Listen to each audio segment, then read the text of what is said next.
Hello viewers, welcome to our channel. నేను మీ Charan Parimi. Malvi మల్హోత్రాని Raj తరుణ్ని red handed గా పట్టుకున్న లావణ్య. సో ఇప్పటిదాకా ఆవిడ ఏ ఆరోపణలు అయితే చేసుకుంటూ వచ్చారో ఆ ఆరోపణలు నిజమే అంటూ వీడియో ఫుటేజ్ ద్వారా రెడ్ హ్యాండెడ్ గా పట్టుకుని చూపిస్తున్నారు.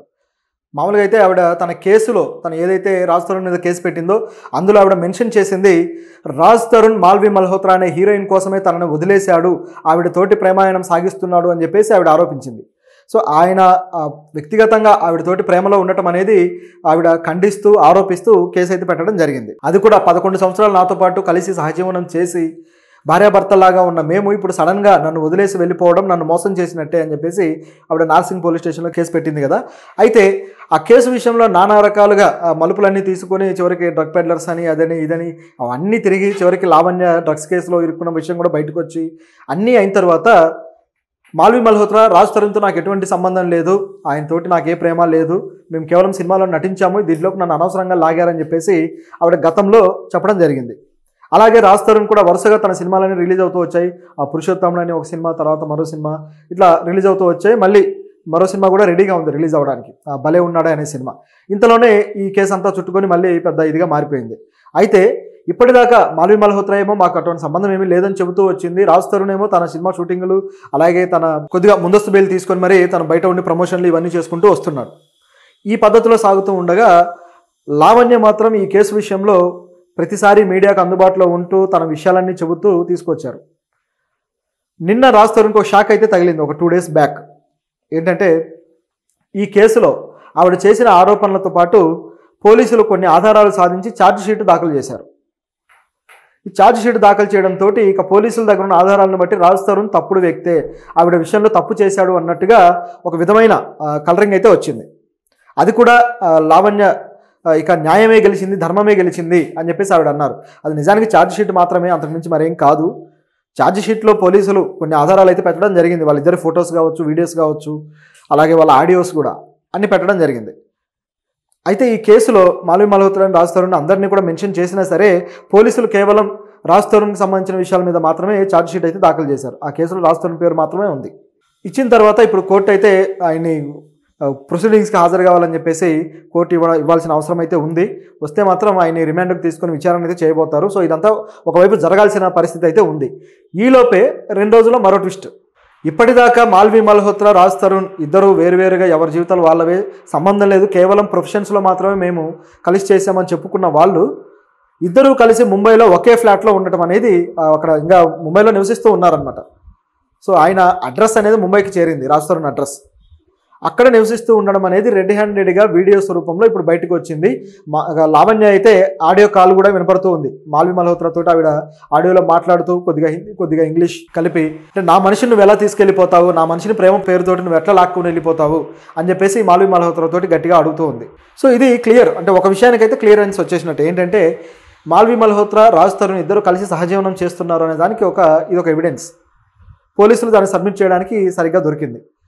అయితే లావణ్య డైరెక్ట్గా అక్కడికి వెళ్ళలేదు, కానీ మొత్తానికి ఒక సీక్రెట్ కెమెరానో పెన్ కెమెరానో ఏదో అక్కడ ఉండేలా ఏర్పాటు చేశారు. తనకు కావాల్సిన మనుషుల ద్వారా దాన్ని అక్కడికి పంపించగలిగారు.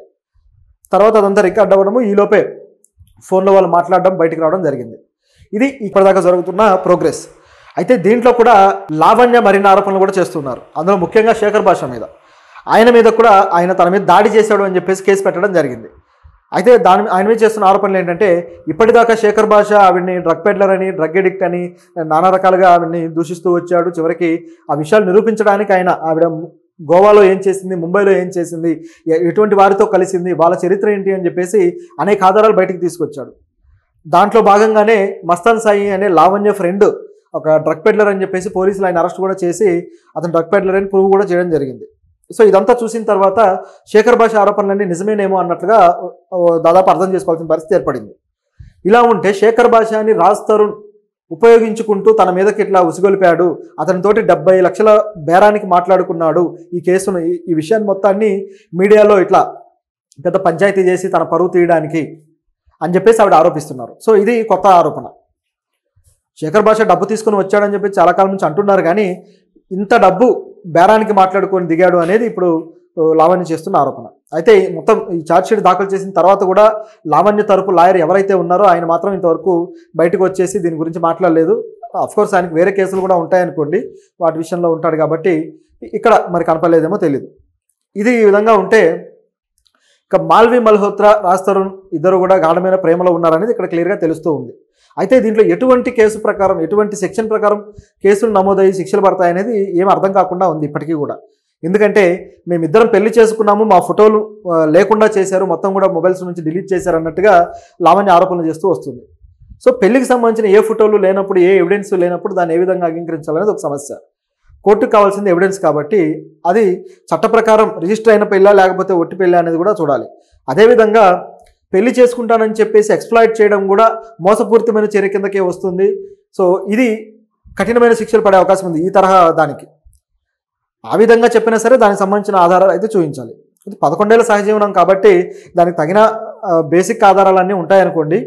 కాకపోతే ఎవరి ఇష్టానికి వాళ్ళు ప్రేమించి ఎవరి జీవితాన్ని వాళ్ళు బతికే హక్కు కూడా వాళ్ళకు ఉంటుంది. ఇది కూడా ప్రాథమిక హక్కులో ఒక భాగమే కాబట్టి మరి ఈ హక్కుల సంబంధించి ఈ కాంట్రడిక్షన్ ఏ విధంగా డీల్ చేస్తారు, ఏ విధంగా ఇది వెళ్తుంది అనేది ఇప్పుడు అందరికీ కూడా ఒక క్వశ్చన్ మార్క్గా ఉంది. ఈ కేసు ఇంకా ఈ విధంగా సాగుతూనే ఉంది. సో ఈ మాల్వి మల్హోత్రా ఎప్పుడైతే ఈ కథలోకి ఇప్పుడు ఎంట్రీ ఇచ్చిందో ఇది ఇంకాస్త రసవత్తరంగా మారే పరిస్థితి ఏర్పడింది. ఆవిడ పేరుని ఇప్పుడు ఛార్జ్ షీట్లో పోలీసులు చేరుస్తారేమో అనే అనుమానం అయితే వస్తుంది. ఇప్పటిదాకా ఆవిడ పేరుని చేర్చలేదు.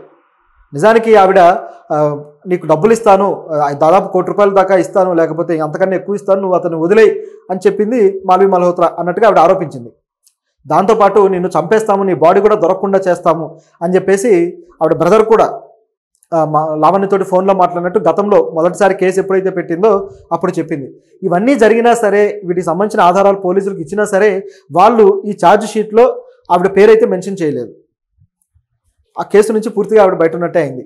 ఇప్పుడు వీళ్ళిద్దరు కలిసి సహజీవనం చేస్తున్నారు కాబట్టి ఈ లావణ్య ఏ ఆరోపణతోటైతే వాళ్ళ ముందుకు వెళ్ళిందో, అంటే మాల్వి మల్హోత్రా ప్రేమలో పడే రాజ్ తరుణ్ నన్ను దూరం చేశాడు అని చెప్పేసి ఇప్పుడు ఆవిడ పేరుని ఈ కేసులో తప్పుగా చూపించడం కోసం ఆవిడ పేరుని ఏమైనా మెన్షన్ చేస్తారా, అంటే మాల్వి మల్హోత్రాకి ఒక వ్యక్తిని ప్రేమించే హక్కు లేదా అనే ప్రశ్న కూడా వస్తుంది ఇక్కడ. సో ఇదంతా కూడా ఒక విధమైన గందరగోళ పరిస్థితిలో ఉంది కేసు.